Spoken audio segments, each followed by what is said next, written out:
R1.2 billion rand to dig Gauteng out of its deepening energy crisis. Well, that's the construction of an 800 megawatt solar farm. Now, also the retrofitting of solar panels for hospitals, clinics and also schools. These are just some of the commitments that have come out from Premier Panyaza Lesufi's maiden State of the Province address. This was on Monday. Yeah, a seemingly good plan on paper, but the question now is how he'll make it all happen. So eNCA senior reporter Aviwe Mtila spoke to residents, businesses as well as unions to gauge their reaction.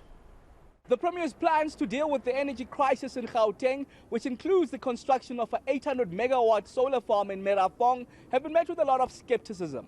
From my experience in what's been going on in our street in Randburg here, I have my doubts that these things are actually going to come to fruition. We don't think this is enough. You still need more. You need an ESCOM that is working so that this can work hand in hand with ESCOM. So you need more than the 800 megawatts. The Johannesburg Chamber of Commerce and Industry says the 1.2 billion rand directed towards energy is just not enough.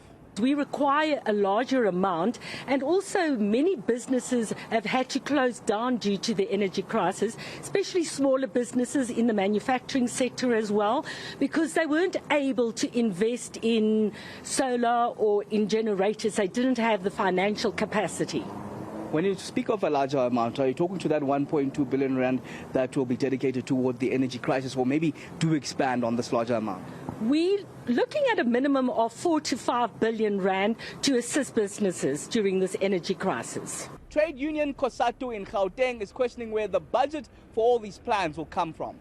I'm not too sure as to whether we do have resources. We've heard him saying 1.2 billion. We're thinking that he's speaking from experience. You know that Gauteng provincial government has got 1.2 billion. And also it is also looking for money for the e-toll. So we don't know as to how much money do they have. So we'll see when the MEC of Finance is presenting his budget as to whether there will be this money allocated. Because there's a tendency that the Premier or the President will announce, and then when it gets to Treasury, there's no funding for all of these things. The Premier also promised that government buildings such as schools, hospitals and clinics will also be installed with rooftop solar panels. Aviwe Mtila, Johannesburg.